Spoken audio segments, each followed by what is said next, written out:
Welcome to Ask a Puppy Trainer Show episode 233. Woo! All right. Anyone that wants to throw in questions, we have questions that people have sent in, but you know us. Oh, you want that paper so bad. Ooh. You want that paper. Is that what you wanted? If you guys have any questions that you have for like follow-ups after we answered these, you can throw them in the chat. If anyone is here and you have a question here, follow up in the chat. And if you have any other questions, toss them in the chat. We like the back and forth, so we're probably going to answer more of the chat questions than we do these ones. We just really like that back and forth. We will prioritize you. I'm going to start with Janelle. Okay, great. I said that perfect, right? 13-week-old golden retriever land shark. Potty training helps. She goes outside and inside. And then some squiggly eye faces. Oh, we were just talking about that with the dog. We don't know. We can't help you. I'm sorry. I'm just kidding. Next question. You need a structured schedule. You Sorry. got to get on some kind of schedule. Sorry, we're feeling very zazzy today. Not just I know that. I am. I'm on a bunch of medication. Why are you feeling zazzy? Not just that, but we are currently dealing with one of the most difficult cases we have ever had for potty training. So, but they're doing everything and they're still struggling. These guys probably don't have a really tight schedule. So let's talk. Are you done with me? Do you want Bethany now? no, you just don't want to deal with him. Here, go ahead. We need to get you on a structured schedule. So that means putting your dog in the crate, leaving them there for an hour or two, kind of managing like how much water intake they're getting before going into the crate and how much they're getting when they're out of the crate. And then when you bring your dog out of the crate, here's what's important. You got to put a leash on that dog. Make them wait at that threshold of the crate a little bit so they're not coming out like a bullet trying to seek out every space of your home. They run for 30 seconds in your living room. That's pee on your floor. So the leash gives you a little bit more control, allows you to slow them down with that crate door, and then when you eventually take them outside, you make them wait at thresholds if they're not having potty accidents in the house right after coming out of the crate. Right. Make them wait at those thresholds. It's going to calm them down a little bit, bring them down. First thing in the morning, I might carry them outside, but the rest of the day, they're walking. We do that with a lot of our puppies, including, not Tucker. Tucker's good. Perfect.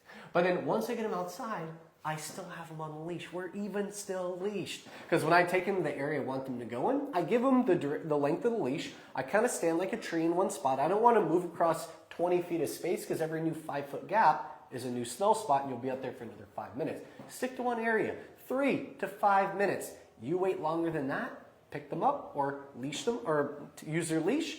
Walk them back inside. Did I just elbow you in the face? Yep. Sorry, bud. Walk them back inside. He keeps going back for the elbow. Put him in the crate. If they're under 4 months, I'll probably do like 5, maybe 10 minutes in there. If they're 4 to 6 months, about like maybe 10 to 15. In the crate, not the yard. Yes, in the crate. Yeah. And then after 6 months, I'm probably doing 15 to 30 minutes. So you get to play with those numbers. It's that repetition. If you hear a whine from your dog, and it's not the like little bark, but it's like a high-pitched scream bark, that's the, I'm going to poo, I'm going to pee, and it's going to be right here if you don't get me out. You can acknowledge those higher-pitched barks if they sound different from your normal ones. Rinse and repeat. It's all about habit. It's repetition. So when you've done that enough times, dogs start learning that they pee right when they come out of the crate. And then after that, you give them your activity time. You do your walk, your play, your training, your little bit of enrichment sniffing. So like they can get outside and actually get that fun sniffing without it always being zoomies and eating grass. Like you gotta check all your boxes off. And then before they go back to the crate, how much water are you giving? This is kind of like more of a general amount. Half cup of water for every 30 pounds of body weight every 2 to 3 hours. So if it's like a 10-pound dog, what's 1/3 of a half cup, about 1/6 of a cup, which is about an ounce of water. Now, if you give that water and they've been running around a lot, they're going to drink that little amount of water, and then they're still going to be panting like they need more. Wait 10 minutes. Put them in the crate so there's no more running around, there's no more energy release. Let them settle for 10 minutes and go check on them. Or, even better, get a camera. They can just pop up in your camera, see they're panting still, give them a little bit more water. They still need some. If they're not... Did any of those drugs you take involve uppers? Yeah, like norepinephrine or something or other. Oh yeah, every flu medicine has like a bunch of methamphetamines inside of it. So if anybody, is listening... I'm jazzing. This is the only thing keeping me alive right now. If I wasn't here, I'd be like dead on the floor right now. So welcome. Anybody listening to this on the podcast, you can speed up or you can slow people down. Can you slow me down, really? Mm-hmm. On a podcast, yeah. Oh, yeah. Well, good luck. These people are stuck. Once you give that water, though, you actually put him back in the crate. Now, that sounds weird to some people because a lot of people do an extra potty before going back to the crate. Am I going slow enough for you now? I don't know. I tuned out about 5 minutes ago. When you put them back in the crate, they're actually learning how to hold their bladder with that water for the next hour or two while they're... See, he likes you. More. I have ADHD. He's talking at the perfect... Woo, girl! Welcome to my life. I got ADHD and norepinephrine right now. No, he actually is fast a lot today. It's just like back when he used to have a ridiculous amount of caffeine. I told him feel that fast. And I told him he had to stop. I also drink 4 shots of espresso. Yeah, you've got to. I just had to wake up and like get to work. Okay. Yeah. All right.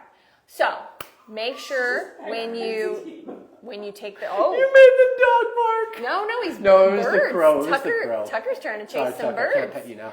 You're barking. So that's true. So when you take your dog out, let's make sure that you're being really neutral. And you're not trying to be like, go potty, go potty, go potty, and have food on you, and you're constantly distracting your dog. Be calm, be neutral, be a statue.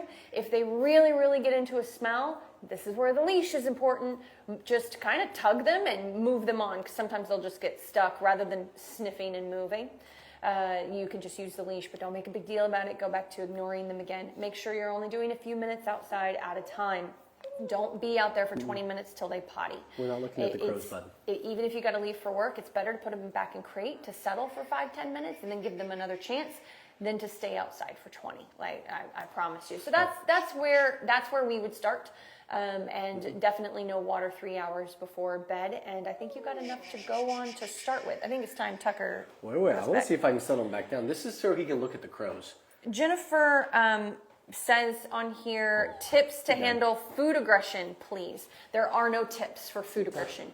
Food aggression is incredibly resource guarding. Any resource guarding is very dynamic. It's very multi-layered. It is never just about food aggression. It's about relationship with food, the scenario that your dog is in, how they're doing it, their relationship with you, their relationship with other animals or people or kids in the house.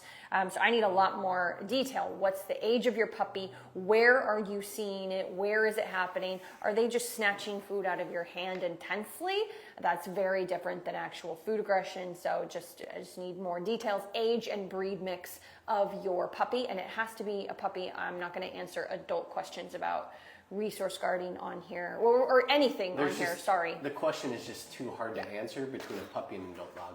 It's too hard to answer. 8-week-old puppy. In general, but we will help you if I get specifics. What's set up when I'm gone for 4.5 hours? Too young for a crate for that long. You got to do like a little playpen setup. So get a playpen. You're going to actually put a crate inside of the playpen. Keep the door open or just take the door off altogether. Put a little potty pad on the opposite side, and the water one is a little tough. 4.5 hours, they don't need water. They're fine. No, like 8 hours, then I probably would, and then probably also hire like a rover to come give maybe like a midday potty or something, so it's not just on the pad and 8 hours gone. But 6 to 8, I would give a tiny bit of water, or even teach them how to drink out of those gerbil things. They can absolutely do. Things. They have them for dogs. Yeah, they can all absolutely do it. That's an idea. I personally, unless you have a really specific type of playpen. I am not a fan of playpens when you're not home. I think they're dangerous. One with a lid, huh? I think they're dangerous. I think I've seen too many things. They have different things. They have like puppy condos, so they're fully enclosed. Hey, you're done. You're done. You're done for a second. Just for a second. Just for a minute. I'll jump in like 5 seconds, yeah? Okay. 10. Give me 10. Oh, wait, 10. Give me 10. So I would honestly get a giant crate if you have a small breed dog, and I would just do that. They have those fancy, apartments. They're only like $2,000. Yeah, they're only. And they have like 2 separate crate areas. If you got the money, you want to spend it on something like that, fine. But you could just get a giant, a big 42-inch crate. And that way there's plenty of room for the puppies area and the area for the puppy pad. Or the grassy patch. I would do grassy patch or something like that. I would put that all in a big crate, if I felt like that would really help, if that was my scenario. You could do that in any area of the house. It could be a spare bedroom. It could be the garage. Honestly, I have just had dogs be in the bathroom, a small breed dog be in the bathroom before, or a medium-sized dog. You're going to risk getting things chewed on, but there's options for you if you feel like he would bust out of a playpen or climb things to get out of the playpen desperately or knock it over.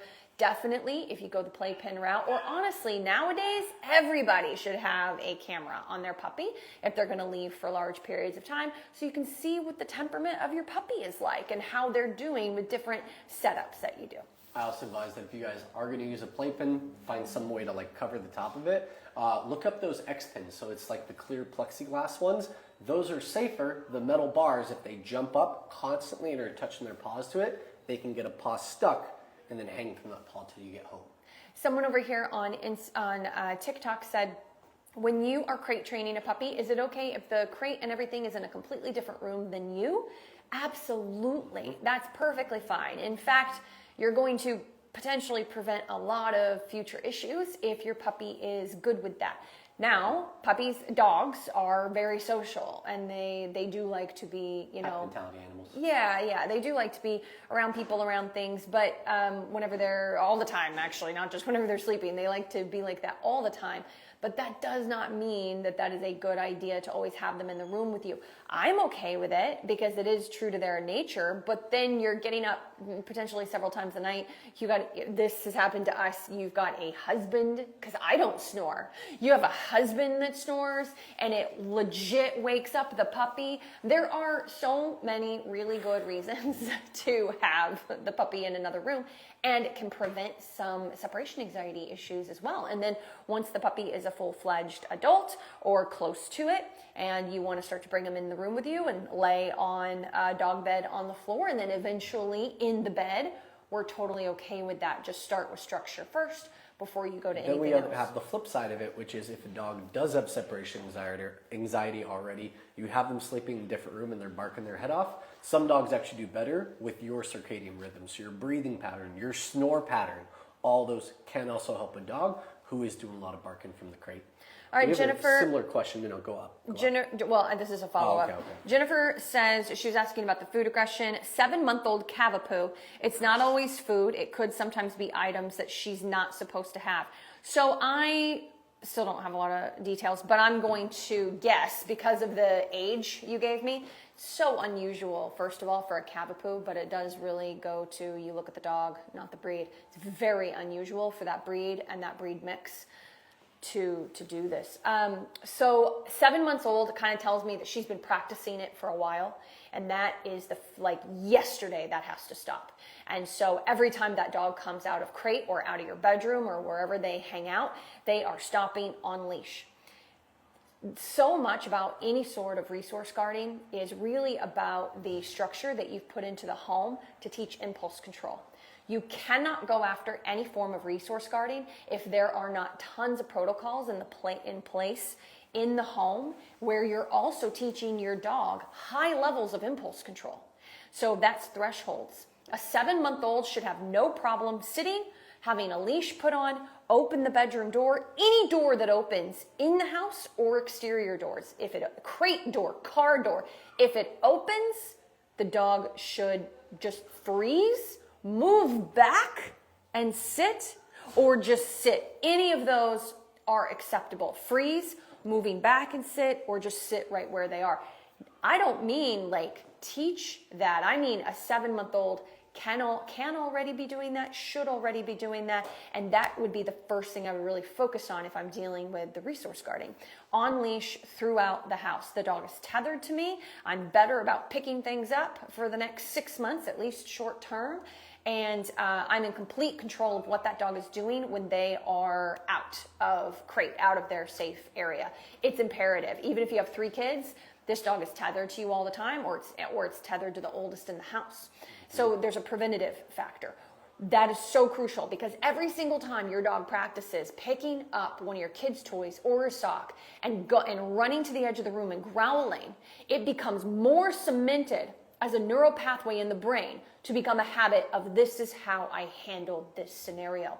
So every time it happens, even if you're mad about it, even if you get it back from them, it doesn't matter. You have to be preventative while you're working on other stages of impulse control. So anyway, thresholds, waiting for food, working on a good heel on the walk. So a dog sees another dog. We just had Tucker in here, saw a bird. It's like, can you redirect off of distractions? That's the other thing that you're working on, not with excitement, but you can use food and leadership, absolutely, with a 7-month-old.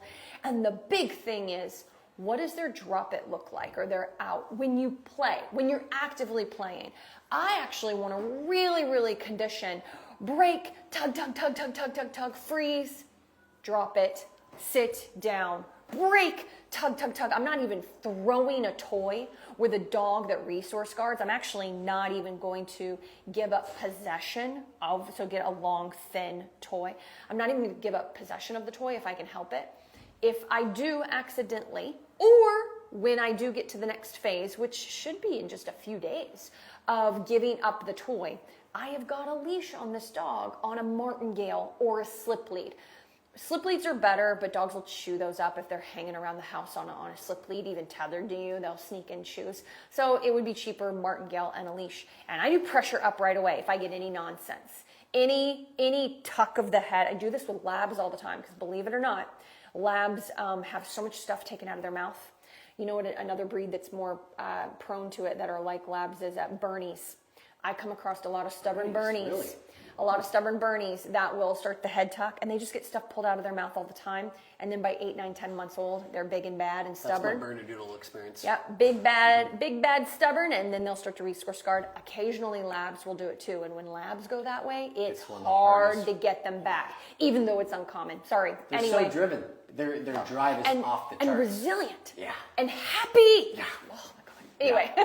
I worked with a lab that could bite the owners and 30 seconds later just be like, I love you. yeah, Let's like go have some kissing, fun. licking, and they were bad bites. Whereas a German Shepherd stays disgruntled for days. Mm-hmm. It's just so funny. Okay, anyway, the different attitudes. See what you're doing to me? You're getting me off topic.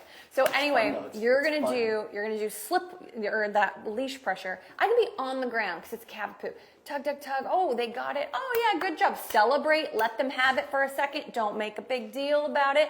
Good job. You got the toy. Reel them in gently with the leash. It's not a correction. You go to reach for it, and I so much as get a head tuck out of a dog that's got a history of potentially resource guarding, leash pressure straight in the air. You're not pulling your dog clear off the ground, but you are doing uncomfortable pressure where they will prioritize dropping it and then taking it, and then I'll stand up, reset in a sit. But play's not over. That doesn't teach them anything. Go again. And you just really fine tune that and really build your relationship with the play and the drop it. And then that way, on day 8, 9, 10, when the dog picks something up they're not supposed to have, goes to the corner of the room, starts growling. Well, first of all, I forgot to tether my dog to me, but I did not forget to have him drag around leash. So I'm just going to calmly walk over to them in the corner of the room, step on the end of the leash. Do not grab them by the collar or close to the collar. Well, it's not about the biting for me. It's about the least amount of conflict possible. Because they'll bite you. Because we're so, well, eventually, that's what it leads to. Yes. Even if they won't bite you for the next 3 months, if you're doing this weekly, going up, grabbing and pulling out of mouth, you're creating so much conflict. You're creating the resource guarding, or they already had it genetically. You're just making it worse. So anyway, step on the end of the leash, a little bit of, leash pressure up. I could be here all day, buddy. Just going to wait you out. You spit it out. I'm going to probably keep pressure on it because you might just go for it again right away. Now you have a choice. This is where you get a trainer. This is where you get one-on-one help. You can either work on positive reinforcement only, guide them away, food, pick it up, drop it, food, pick it up, a little blocking. Or you can do a style that is more, it's still passive, it's still non-confrontational. You're just waiting, they drop it, and then you actually move into them and you work on blocking the toy. Either of those steps whether you go more positive reinforcement or whether you go more like balanced type of, however you want to look at it, training. There's too many buzzwords nowadays on social media. But whichever route you go, you have to have one-on-one help, because this is where you could really screw things up further. But hopefully what I've given you so far is a way to go ahead and get a handle on things and give you some things to think about and some safety stuff. Anything to add? These techniques should decompress your dog, Yes. not compress them further. So if you're decompressing your dog, you're seeing them starting to take breaths, back off, you're able to give that slack and they're not just shooting back for that toy, then you're probably successful and you may not need to get a trainer yet. But if your dog is going back for that toy, you're moving in and they're challenging back. If there's more intensity. You needed a trainer 2 weeks ago. That's an excellent point. So it's like finding if you actually need it or not, or if you're waiting too long, or if you already should have done it. Last thing is when you do that leash pressure, because we always get people that question it, especially people that are like doing more positive reinforcement only training. When you're adding that tension to the leash and your arm is out away from you, it's not to lift them off the ground. It's only enough to lift the head above the shoulder, but they can come off the ground when they go to grab the leash. So if they go to grab the leash, they kind of kick up to bite the leash or like hold on that toy. That's when they can reach under, grab the leash, and just go back to holding. So you're kind of shaking off those paws, After a few of those, they'll put their feet back on the ground. You need to make sure you can go down so their feet are allowed to touch. It's not to choke them and suffocate them to get them to drop. It's to hold a pressure and prevent movement. So it's boredom that kicks in, and then they kind of submit and give in to you. And in case anybody missed that, the reason he was like, go back down is because when they do their front paws, a lot of times they jump up. Back legs. And so then they can easily, start to nip you. And what they're doing, they're trying to get a rise out of you. They're trying to figure out a new way to control this new situation, this new thing that's come up. Stay calm and relaxed. There's no intensity. You are a master of your own emotions, and you stay emotionally regulated, and you're just preventing escalation in your dog and then relaxing the leash. Or you're having to move them away from the item right away once they relax. Fake it till you make it. Yeah. Okay. Let's see. No, I want a question from my son now. Oh, okay, go ahead. From Lily. I have a 5-month-old pup who can sleep in crate at night, but during the day she wails. So nighttime, dogs already kind of want to sleep, so it's a little easier to get sleep out of them. Yeah, usually. It's this situation. TikTok, right? She does. Yeah, I TikTok. have no idea. It's TikTok. I look at both of them. So she wants to sleep at night, so she's more like, I kind of just stare at one side of your head. During the daytime, it's different. It's about energy release. So I have 3 boxes I need to check off. Physical, mental, and some form of existence once those 2 first boxes have been checked off. That's like when I bring the dog out of the crate. I won't go over the whole schedule again because we did that earlier in the live. But basically when you bring him out of the crate and you finally get that potty from him, when you bring them in on leash, that's your activity window. You actually have to continue working with them. You need maybe 5 minutes of enrichment sniffing outside after your potty so they get some of that bigger energy out. I do 5-10 minutes of play, especially if they're like 5-6 months old. I might even do like 5, 10, maybe 15 because I'm trying to bring some of that bigger energy down. Do it to where you see the edge taken off. Do enough, whatever that is, do enough play to where you see just the edge taken off. Then you have training. And let me be clear, training and play, they don't have to go in that order. I have brought out a toy to my dog and they ignore it for sniffs. They want to eat stuff. Pull out some food, do some training for 10 minutes. And then when they get bored of your food or they're nipping your fingers a little harder, switch to play. You kind of bounce back and forth. I might even do 10 minutes of training, 10 minutes of play, 5 minutes of hanging out on the floor, chewing his bone, another 10 minutes of training, and then maybe 15 minutes of hanging out by my feet. That's like the existence part. Yeah. What we're doing with the dog before we put him in the crate is we're teaching them how to be calm outside of crate so they can also learn how to be calm inside of crate, and vice versa. Some dogs do it on their own, but most dogs don't. But so many puppies, we have to shape it, especially if you have a busy household. That's your walk, that's your play, that's your training. When you've tackled all those windows and you can just have a dog lay by your feet or kind of just mosey around your environment for 5-10 minutes without getting into things, that's what you're trying to teach them. And then I have a 3-strike rule. This is one of my ways of just knowing if a dog is overstimulated. While they're hanging out, they come to jump on the couch and I'm like, no, off. And I kind of like bump them off and they don't just get off. They kind of like hang out there for a second. I'm like, okay, strike 1. They nip at my shoes or like are chewing the edge of the carpet. I'm like, oh, shoot, okay, no. Step in, body block, redirect them with some food. They go back to just chewing their toy. That's strike 2. The third thing happens, they jump, they bark, whatever it is. I'm starting to lose my voice.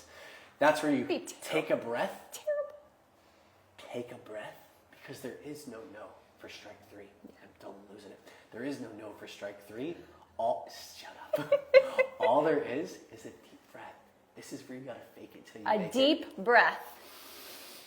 Walk up, pick up the leash. What?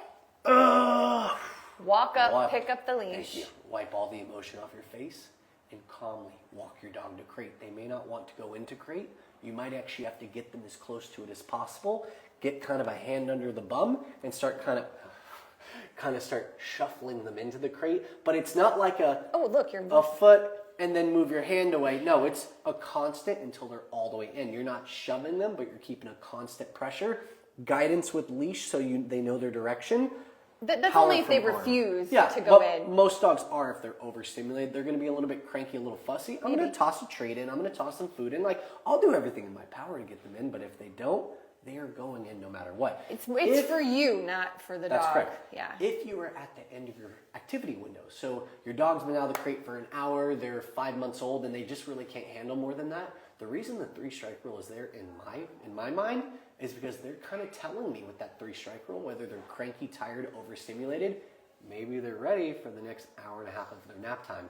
That's what I would do. If it's like 10 minutes into activity time and you're already at 3 strikes, that's an overstimulated puppy. Switch up your technique. Maybe you crate for 3 minutes just to kind of bring them down a little bit, but I think that's a crutch. I would go from training to play to a walk. Like, you can mix that around to find what they need. So if you're doing this at the end of your activity window, at the end of that 45 minutes to an hour of being out of the crate, that's them just being ready for crate time, nap time. They want to go to sleep. Help them. All right, Jennifer says, thank you. I will start with the leash in the house to get some one-on-one training. Thank you. Thanks, Jennifer. And Spark says, 15 pounds of chaos now. I gotta come in one of these Thursdays. Wednesday! We need to swing. If you want to see Bethany too, Wednesday. She really loves Spark. Yeah, I love Spark. Just so you can see how big. It's one of our graduates. How big he's gotten. Yay. Good to see you, Spark. And yes, 1:35. We got to roll. Thank you for joining us. Same time, same place next week. Bye, everybody. Timing. Right when I lose the voice.